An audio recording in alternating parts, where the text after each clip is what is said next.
Hi there. Just a warning, this video is definitely made for people pretty keen on cycling, so if that's not you, you're probably not going to enjoy this video, but if you do persist, I'm going to try and keep it as straightforward as I can so that you've at least got a chance of understanding what I'm talking about. So what I'm going to be talking about is something that's very dear to the heart of a lot of cyclists, which is the performance data that they can get about their cycling. So the sorts of things like how much power are you producing, and what's the heart rate that you're producing that power at, and what power level and what heart rate level is it that you go anaerobic. So these are all sorts of things that cyclists sort of focus on, and there's a lot of things available on the internet now to help you to gather this information and interpret it.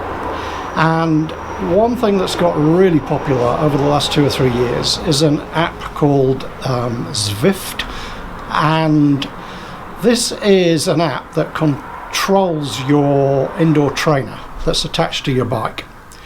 And it enables you to replicate famous Tour de France climbs up in the Alps and the Pyrenees, where it actually puts resistance on your trainer to replicate what it's like actually going up a steep climb in the Alps. And it's also got a whole series of training programs set up which will automatically increase and decrease the resistance on the trainer.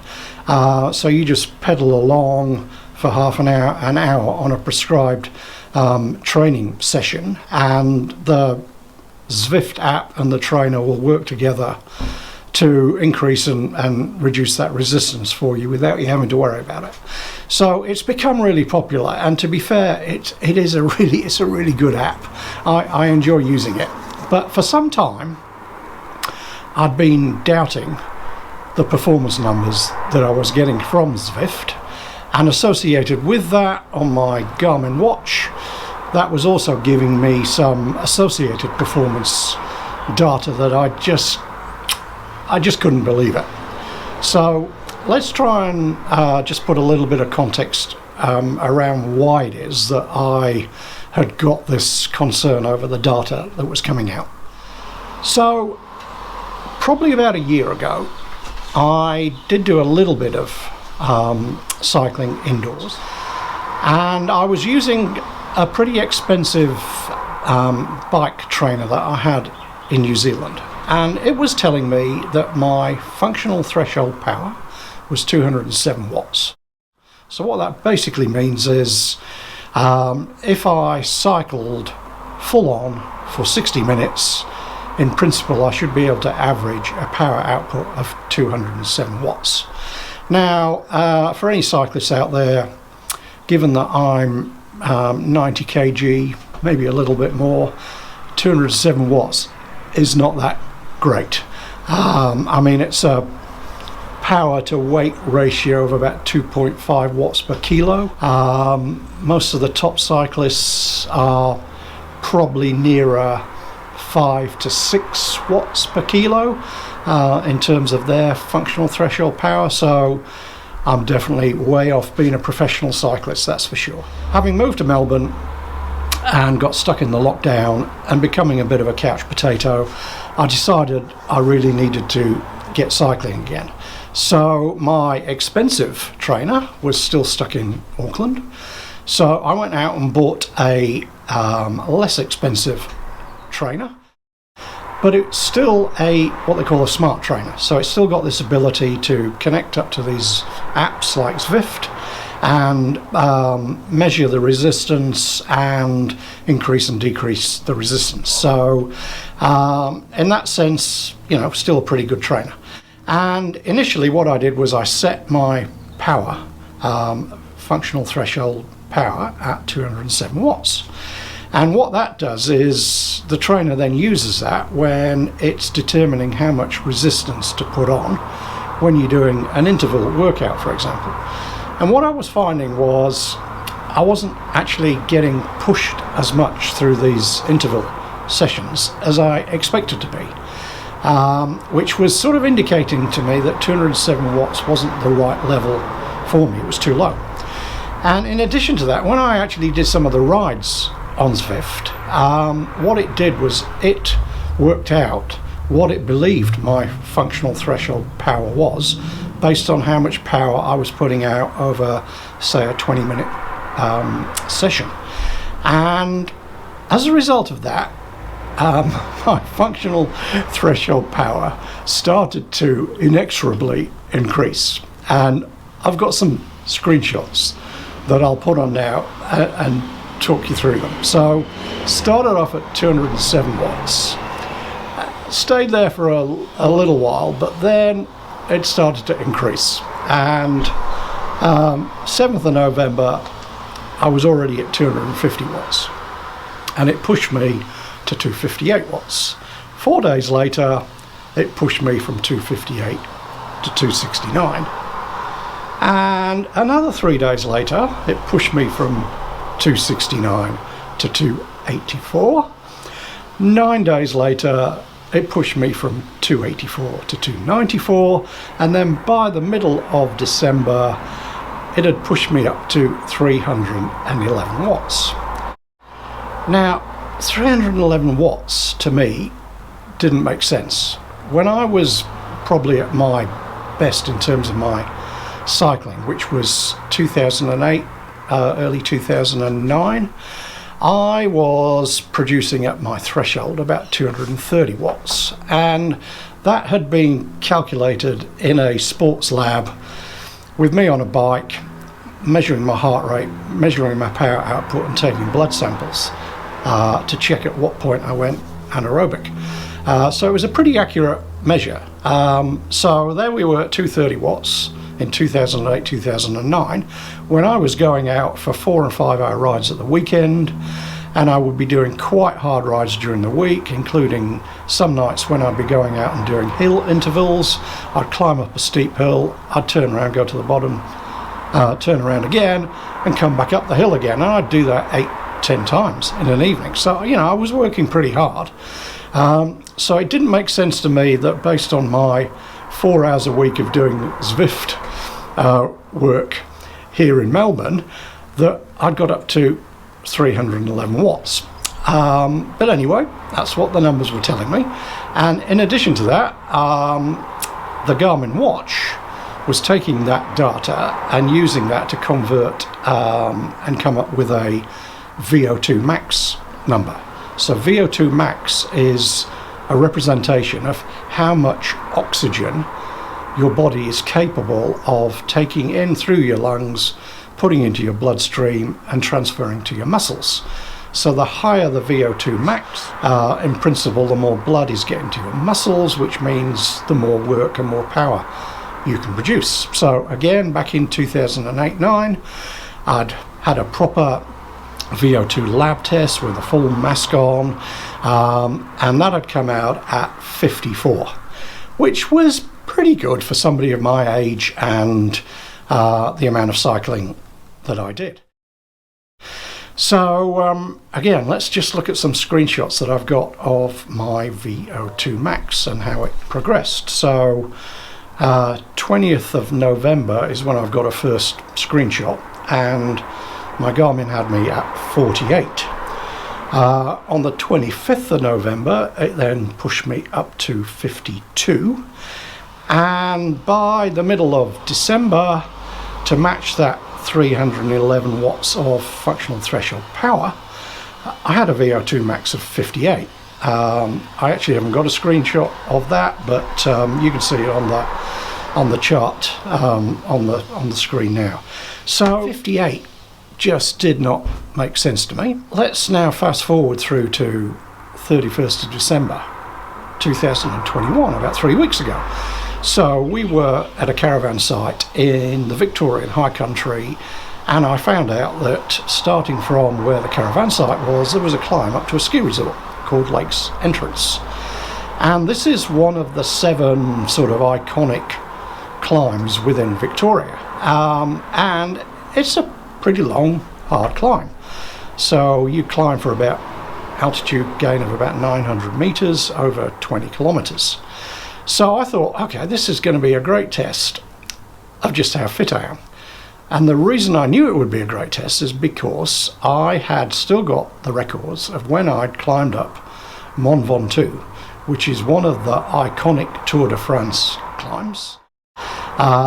It's harder than the Lakes Entrance climb, but there is a comparability, and I'd still got the statistics from that. So I thought, okay, I'm going to get a good feel here as to just how accurate these fitness numbers are coming off Zwift and my Garmin watch. Well, if you've seen the video that I made of me going up Lakes Entrance climb, you'll know I got absolutely trashed, well and truly trashed.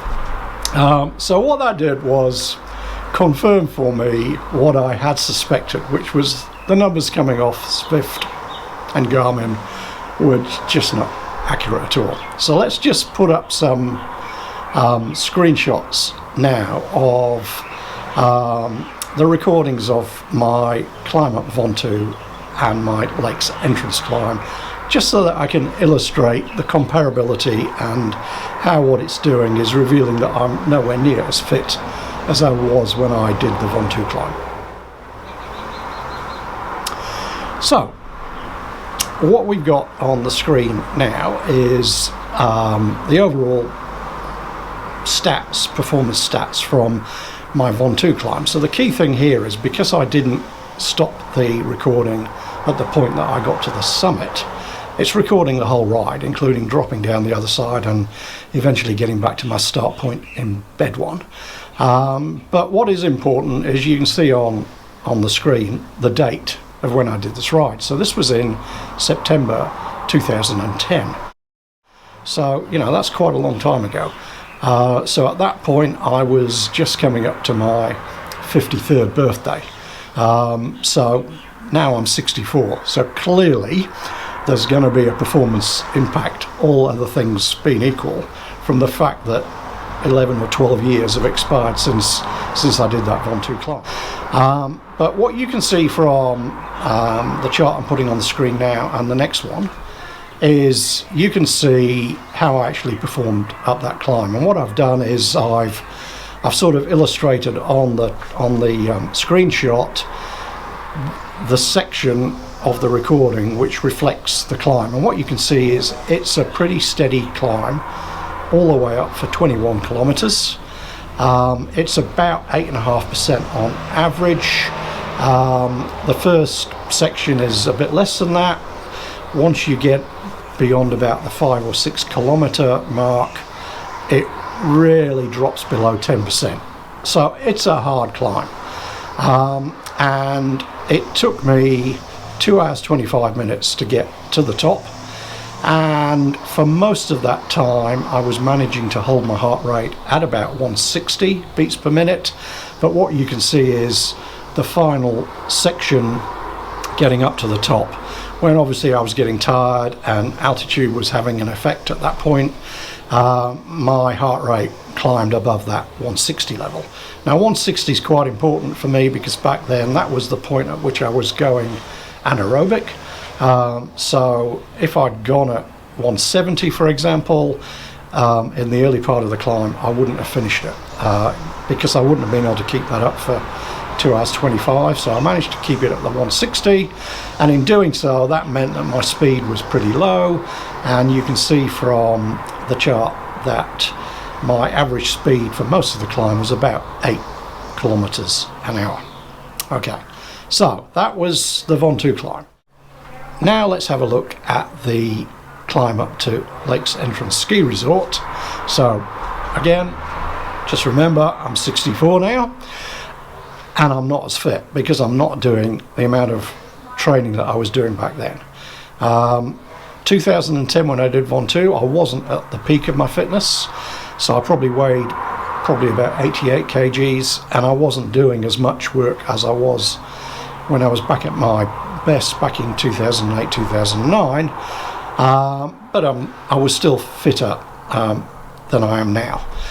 So Lakes Entrance is a 20 kilometer climb, so it's a similar 21 kilometers actually, so it's almost the same distance, but you only climb 900 meters as opposed to 1600 meters going up VO2. So it's not as difficult. But what's interesting is the first 4 kilometers of the climb are pretty comparable to what the final 16 kilometers of the VO2 climb are like. So it's actually a really good comparison point. And what you can see is I didn't manage to keep my heart rate below 160 for that first 4 kilometers of the climb. It was sort of probably averaging about 170, and it's towards the end it started to climb up to the 180 mark. And in fact, I had to stop after 3.5 kilometers because I was just both mentally and physically exhausted from the climb. Now, let's sort of relate that to the VO2 climb. Basically, that first 4 kilometers of the Lakes Entrance climb, I would have to do 4 or 5 times to get at VO2. And I couldn't even make it all the way to that 4 kilometer mark where it flattened off a bit a few weeks ago. So clearly, I'm nowhere near as fit and as strong as I was back in 2010, despite the fact that all those statistics coming off Zwift and Garmin were telling me that I was actually fitter and stronger. So really what the Lakes Entrance climb did is just, I guess, reinforced and confirmed for me the suspicions that I had. I mean, I was 95% sure that the numbers coming off Zwift were wrong. There was a 5% ego part of me that was going, maybe I am fitter. Maybe the type of training that I'm doing, even though I'm not doing as much, is really good interval training and I've got really fit. But deep down inside, I really knew that they were wrong. It's a cautionary tale. Don't just blindly believe the numbers that are coming off these apps. I've done quite a bit of Googling. I have to say, most people seem to find that the type of trainer I've got and the Zwift app actually give them good representations of their power output and their FTP.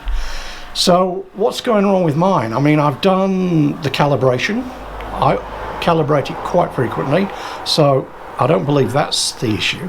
I think what the issue is because I've bought a slightly cheaper trainer. It's a trainer where you actually fit the whole bike to the trainer, and the contact point where it basically puts the resistance on and takes all the power readings is a small roller that connects to the back tyre of the bike. Now, I've got a gravel bike with a fat gravel tyre only pumped up to about 50 psi.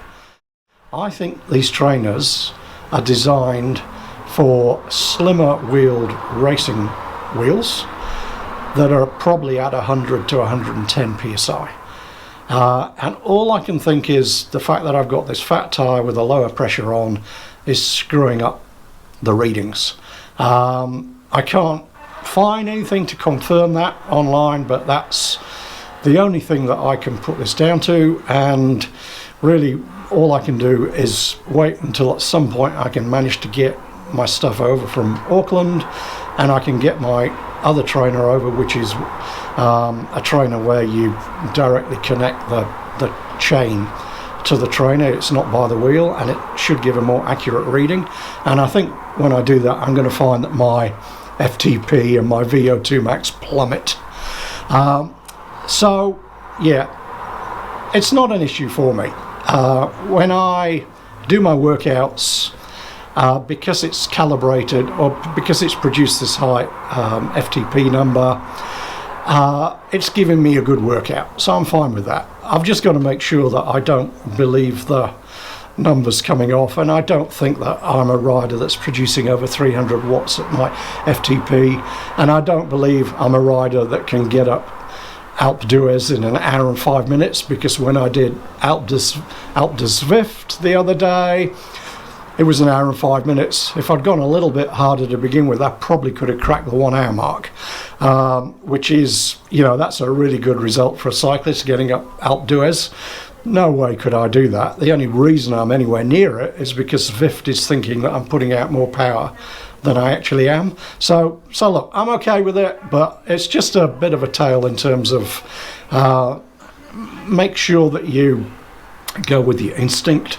It's, you know, it's like all these things about if it sounds too good, it probably is too good. So look, if you got through this video, thanks for that. I just wanted to yeah, I guess just put down my thoughts on what had happened. So thanks for now, and that probably will be the last in-depth cycling video for a while. You'll be pleased to know.